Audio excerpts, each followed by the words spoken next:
Woo.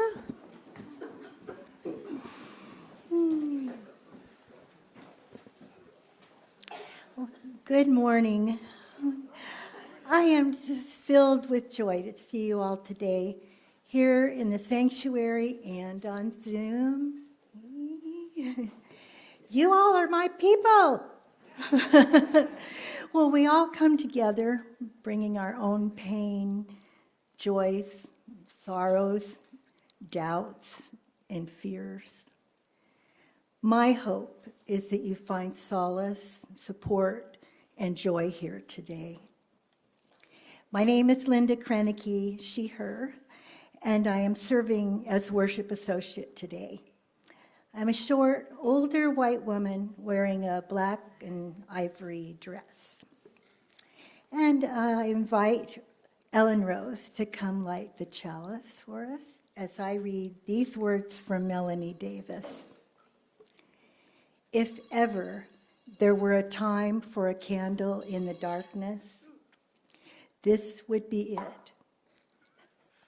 Using a spark of hope, kindle the flame of love, ignite the light of peace, and feed the flame of justice. I know, a candle difficulty.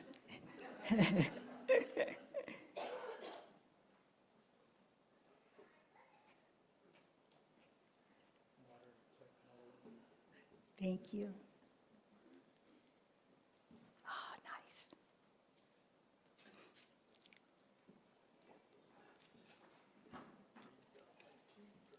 I'm going to read that again.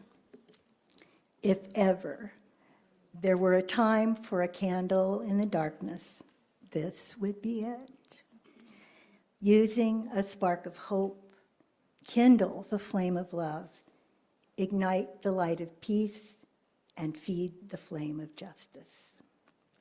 Today, we are so fortunate to have with us Chaplain Jesse Ford, UUA ministerial candidate.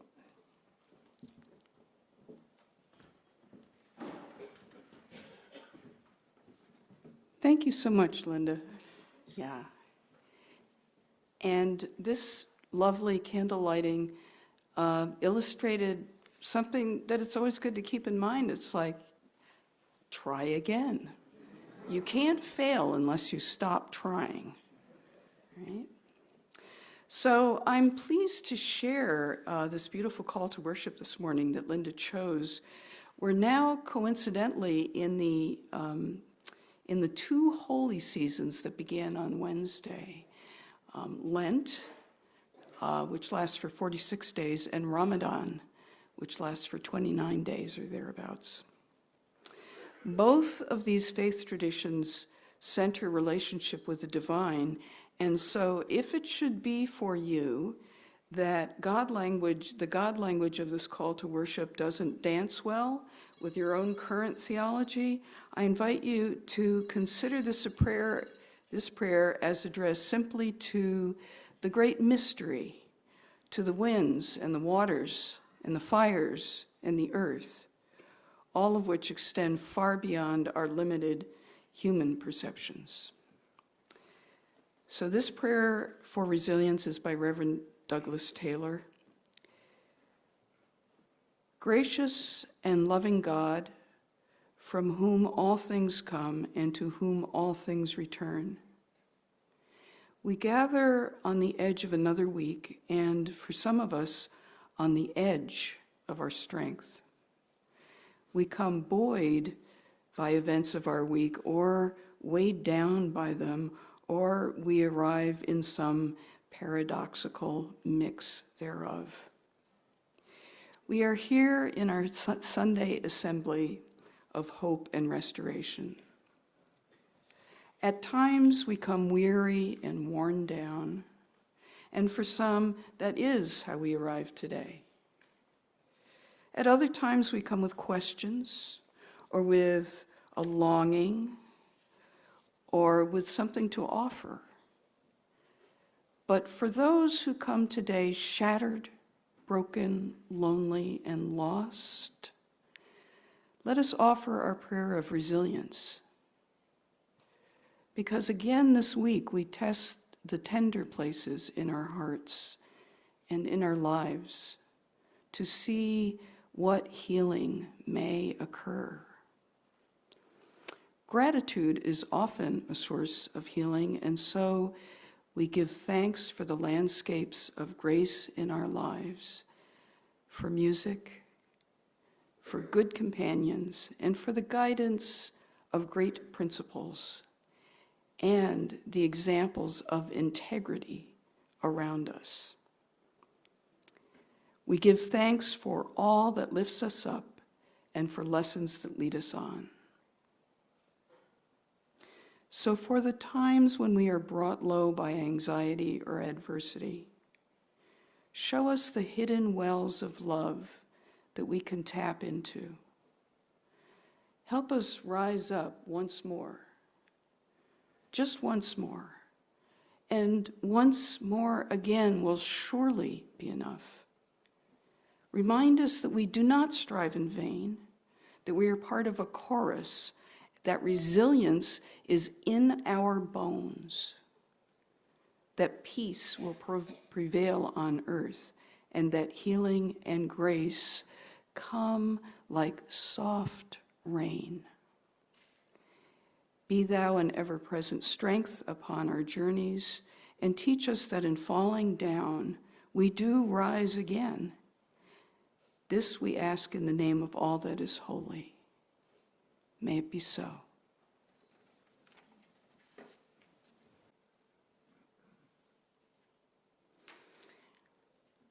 Following your example, Linda, I will introduce myself by saying I'm a short white person with brownish white hair, thereby artfully getting around the issue of numbers of years. My preferred pronouns are my name or initial. I'm wearing a white turtleneck, a maroon jacket, and a white silk stole from my ordination as an Interfaith Earth chaplain by the Chaplaincy Institute, and I also have a green pendant, which is an earth-based UU pendant. You know, I really love the words of the centering music this morning. After the wind, peace. After the bloom and the leaf, rain on the nest. It put me in mind of one of Howard Thurman's meditations called Life Goes On, which I think is a good meditation for these moments. Perhaps some of you are familiar with Reverend Dr. Thurman, the 20th century African-American minister and civil rights leader. In his 30s, this would be 1935 or so, he traveled in India for several months and met and was deeply influenced by Mahatma Gandhi, with whom he remained in communication. He was a friend and a classmate of Martin Luther King Jr.'s father and was something of a spiritual guide to Reverend Dr. King himself. Life Goes On begins like this. During these turbulent times, we must remind ourselves repeatedly that life goes on. This we are apt to forget. The wisdom of life transcends our wisdoms. The purpose of life outlasts our purposes. So in this, it reminds us that our daily concerns, large as they loom, are just infinitesimally tiny bits of larger and much, much, much longer stories. It lends us perspective, which is always useful in difficult times, in which it seems that everything is so immediately at stake. The wisdom of life transcends our wisdom, and the purposes of life outlast our purposes. I think about the Hubble telescope that was focused on one particular point in the dark sky, and with its far-seeing eye revealed not one, but a whole mess of galaxies. It's like, what? Earth, solar system, galaxy, thousands of galaxies. So that's a helpful scale to remember sometimes.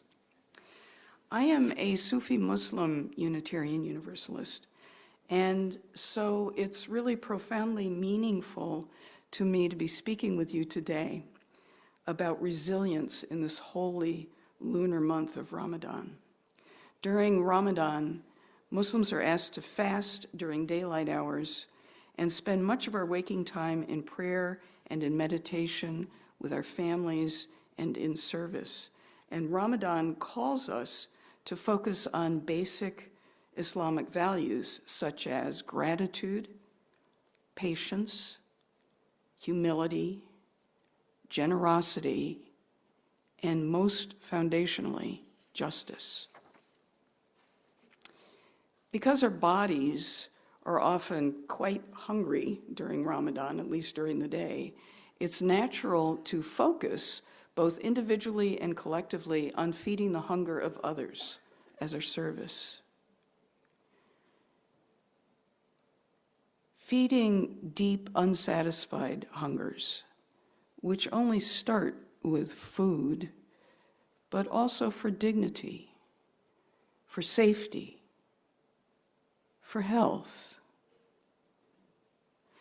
And as we continually return to prayer and meditation many times each day, we may find ourselves being confronted with basic spiritual questions such as, who am I? Why am I here? Why am I here?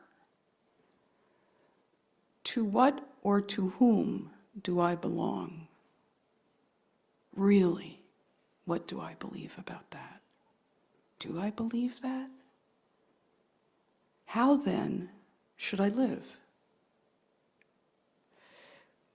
Seeking the answers to these basic spiritual questions honestly and from the deepest part of us is a personal and ultimately very highly individual task and journey. And really, there's so many different ways of approaching these questions, from the highly secular to the highly mystical. It doesn't require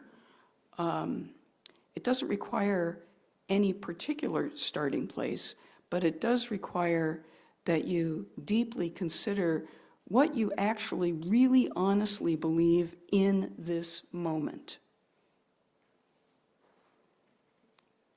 Addressing these questions with deep honesty over and over and over again every day can shift one's spiritual path, which can utterly transform us in unexpected ways with the challenges and inspirations and flashes of insight that our daily life presents us with. Addressing these questions repeatedly is one path of spiritual growth.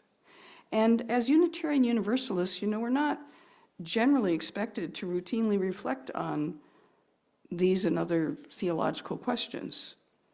I mean, we do sometimes, but we're not really encouraged to do this on an ongoing basis to figure out, what do we actually believe? And, would you tell me what you believe? And because maybe it would change what I believe. We don't really discuss this much. We're more focused on justice and love.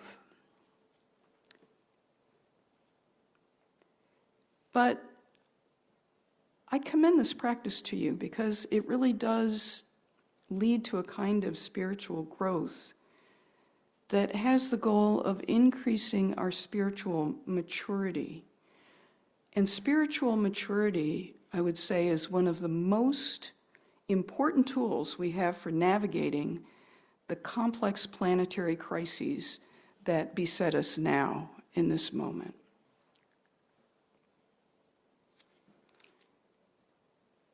I do believe that we, these days, as Unitarian Universalists, we are starting to have growing edges in these directions. What do we believe? How then am I called? Every day. African American minister and historian Reverend Mark Morrison Reed has written, "The central task of the religious community is to unveil the bonds that bind each to all. There is a connectedness, a relationship discovered amid the particulars of our own lives and the lives of others." So he's now talking about religious community, which is maybe a bit different, we can say, than the individual spiritual journey. So what about the nature of this connectedness? How do we unveil those bonds? Well, I have to point out proudly that we Unitarian Universalists just spent about 3 or 4 years deciding what was most important to us again, and to our perhaps collective shock, or not, we discovered that it wasn't justice, it was love. What? We center love. Well, okay, that sort of puts us in line with every other faith community there is, right? Yes, of course, justice. But at the center is love, a primary force in our personal and communal lives. Without a years-long process of collective discernment, bottom up, within and among our congregations, this probably wouldn't have been obvious to us at all. But now we know that, and that's why I say that we have these growing edges, because collectively we are now aware, and have been for some months, that we really do want to center the bonds of love. But what does love have to do with justice? Well, the Reverend Dr. Martin Luther King Jr., who thought a lot about these things, as well as about the role of power in justice struggles, put it this way: power without love is reckless and abusive. And love without power is sentimental and anemic. Power at its best is love implementing the demands of justice. And justice at its best is power correcting everything that stands against love. Can I get an amen? Amen. All right, let's hear it again. Amen on that. Thank you, Dr. King. And thank you, Dr. Thurman. As Morrison Reed points out, for we people traveling spiritual paths, in order that justice becomes real in this world, the religious community is essential. For alone, our vision is too narrow to see all that must be seen, and our strength is too limited to do all that must be done. Together, our vision widens and our strength is renewed. Being a solitary is fine. I mean, I am a card-carrying hermit myself. But here's the problem. Loners have no guideposts. They don't have any fellow travelers to tell them hard truths. They don't have any structures of accountability to help them stay on track. And boy, have I fallen off the track so many times. I love my Unitarian Universalist community, even though sometimes it is really hard, because I'm told hard truths, and then I get to decide what to do about that. And there are structures of accountability. And that's helpful. Sometimes it feels uncomfortable. Sometimes it might feel a little unfair. But if you consider that the people that we're in relationship with are also centering love, that, I think, can provide a path forward.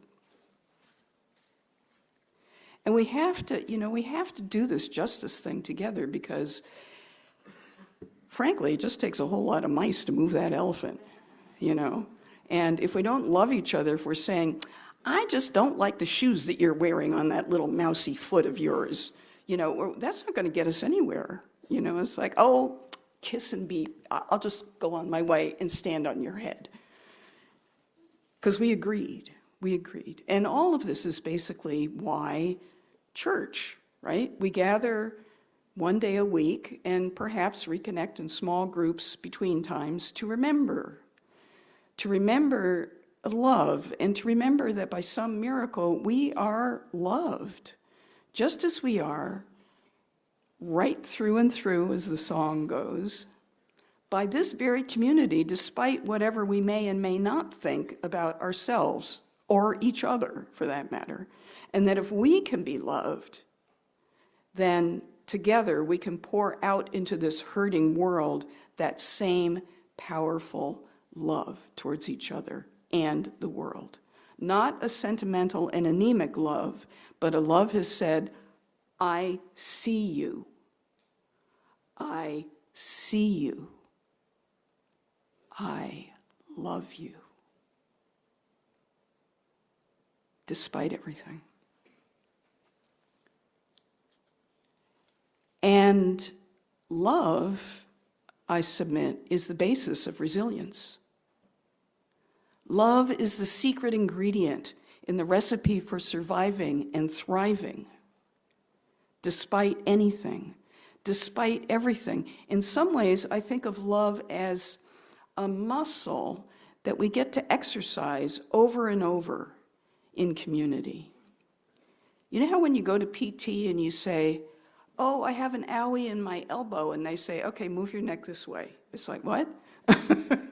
What does that have to do? Well, it turns out that when you learn to move that muscle that didn't know it needed how to move, your elbow's better. I don't know, I'm making this up. I'm not a chiropractor or a PT person.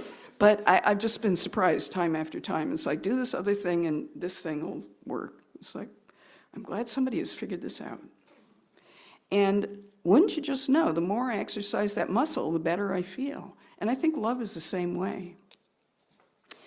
So here it's gonna go dark for a minute because Thurman was writing in the 30s, and I want to share the rest of his meditation with you. I think it's important. He could have been writing today in his meditation when he goes on to say, the mass attack of disillusion and despair distilled out of the collapse of hope has so invaded our thoughts that what we know to be true and valid seems unreal and ephemeral. It's like love is just the thought, a feeling. No. He goes on to say, there seems to be little energy left for aught but futility. This is the great deception. Remember that. This is a deception, friends. By it, whole peoples have gone down into oblivion. So, despair. A few weeks ago, I was privileged to hear a riveting presentation by a Canadian transgender cultural worker and speaker by the name of Kai Cheng Tom. She didn't feel safe coming to our meeting in Albuquerque, crossing the border. So she was live on Zoom, thank you, Zoom, and it was a fabulous session. Despair, she pointed out, is just love with a broken heart. Oh, I think of my despair as being nothing but ruin and loss. Tell me about despair, yours, and I will tell you mine, the poet writes, Mary Oliver. Meanwhile, the world goes on. Meanwhile, the sun and the clear pebbles of rain are moving across our landscapes. Perhaps if we can learn to love ourselves, even in our own brokenheartedness, over the world as it is, then we can also learn how to hold loving space for others traveling those gray landscapes. And we can learn to help each other. After warning about the great deception of that feeling of futility, Thurman goes on to say this about evil. There's no need to fear evil. There's every need to understand what it does and how it operates in the world, what it draws on to sustain itself. We must not shrink from the knowledge of the evilness of evil. Over and over, we must know that the real target of evil is not destruction of the body, the reduction to rubble of cities. The real target of evil is to corrupt the spirit of, language alert, man, and to give his soul the contagion of inner disintegration. That is really powerful. The real target of evil is to corrupt our spirit and to give our souls the contagion of inner disintegration. When this happens, there is nothing left, and therefore, the evil in the world around us must not be allowed to move from without to within, because this would be to be overcome by evil. So that's powerful. But then you think, okay, and the remedy, Dr. Thurman? To drink in the beauty that is within reach, to drink it in.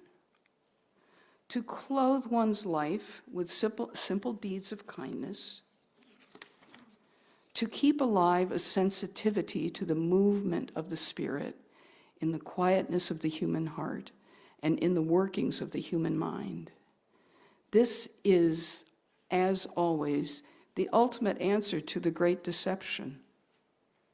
Keeping that alive, remembering over and over and over, many times each day, remembering that we are centering love, and that's what we're paying attention to, not all the chatter that tries to convince us of whatever it's trying to convince us of today. And here's the thing, we can't think our way out of despair, out of the ravages of evil. Thinking is something that we do as individuals.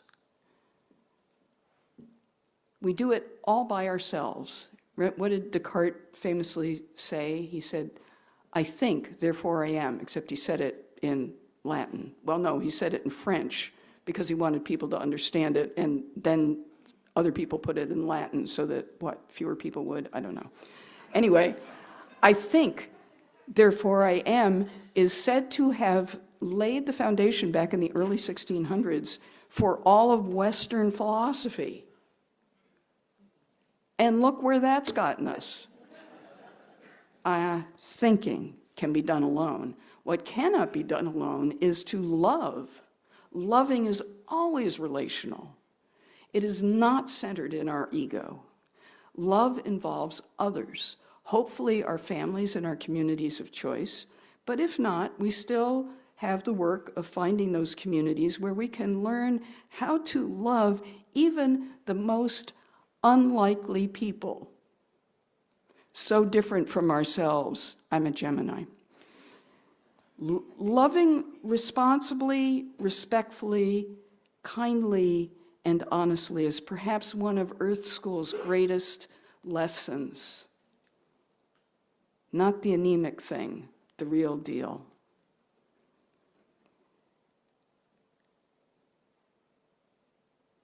Like all deep lessons, it sounds ridiculously simple. It's not.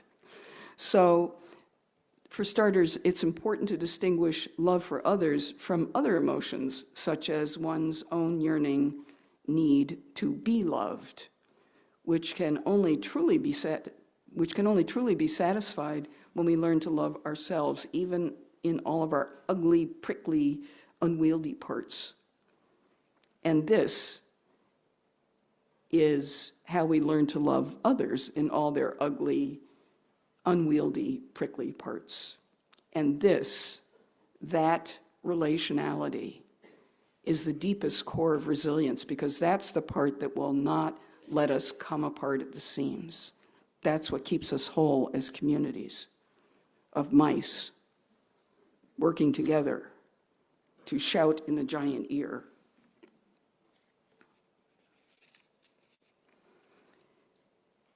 And our collective strength grows from our collective diversity, because if we were all the same, this wouldn't be hard, right? You're just like me, and if I can love me, oh, I can love you too. But no, you present a different set of challenges for me, for love. It's okay, it's all right. So we learn how to do this. This kind of love takes intention, imagination, courage, and commitment. It's lifelong work, and it transforms both the giver and the receiver. And it's through this kind of transformative resilience that we, as one among many communities, religious and otherwise, will become adept at meeting these crucial moments in our shared story. So I'm asking you now, and I'm asking you for real, are you willing to join me in this holy work of centering love repeatedly? Yes. Are you? Will you join me? Yeah, okay. Will you join me and each other for centering love for each other across our differences, across all of our... I can't hear you. Okay, one more time. All right. It takes a whole lot of mice to move that elephant. So we are blessed with all these voices. Thank you.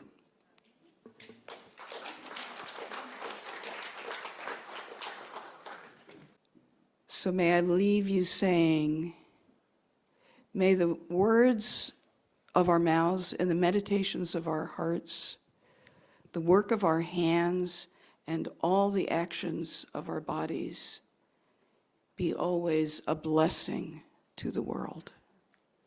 Amen, amen, and blessed be. Go in peace.